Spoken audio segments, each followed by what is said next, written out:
నమస్తే welcome to KK news నేను Sridevi YCP హయాంలో తన సతీమణి జయసుధ పేరిట పేర్ని నాని గోదాములను నిర్మించారు. ఆ గోదాములను పౌర సరఫరాల శాఖకు అద్దెకిచ్చారు. కూటమి ప్రభుత్వం అధికారంలోకి వచ్చిన తరువాత గోదాములు అధికారులు తనిఖీలు నిర్వహించగా పెద్ద ఎత్తున బియ్యం నిల్వల్లో తేడాలు ఉన్నట్లు గుర్తించారు. ఇక భారీ మొత్తంలో బియ్యం మాయమైనట్లు నిర్ధారణకు వచ్చిన పౌర సరఫరాల శాఖ అధికారులు పోలీసులకు ఫిర్యాదు చేశారు.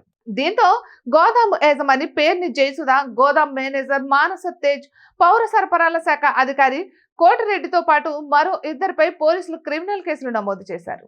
ఇక మానస తేజ్, కోటిరెడ్డితో పాటు మరో ఇద్దరి మధ్య దాదాపు 25 లక్షల నుంచి 30 లక్షల మేర లావాదేవీలు జరిగినట్లు పేర్ని నాని కుటుంబ సభ్యులు బ్యాంకు ఖాతాలకు కూడా మానస్ తేజ్ బ్యాంకు ఖాతా నుంచి లక్షల్లో లావాదేవీలు జరిగినట్లు పోలీసులు గుర్తించారు. అయితే తేడా వచ్చిన రేషన్ బియ్యం మొత్తానికి డబ్బులు చెల్లిస్తామని పేర్ని నాని కుటుంబం అధికారులకు లేఖ రాసింది.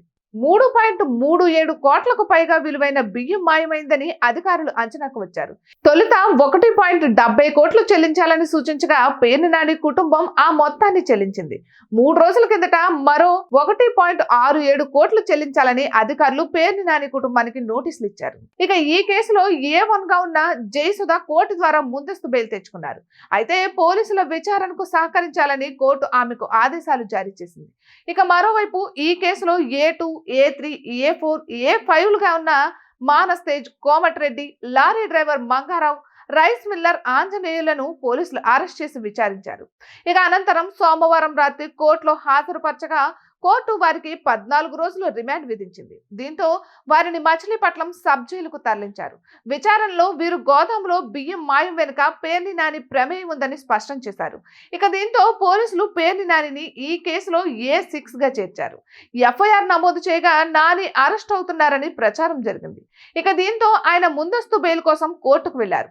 ఇక వచ్చే సోమవారం వరకు నానిని అరెస్ట్ చేయొద్దని కోర్టు పోలీసులకు ఆదేశాలు జారీ చేసింది. ఇక పేర్ని జయసుధను విచారించిన తరువాత గోదాములో రేషన్ బియ్యం మాయం వ్యవహారం వెనుక కథ నడిపింది పేర్ని నాని అని పోలీసులు నిర్ధారణకు వచ్చినట్లు తెలుస్తోంది.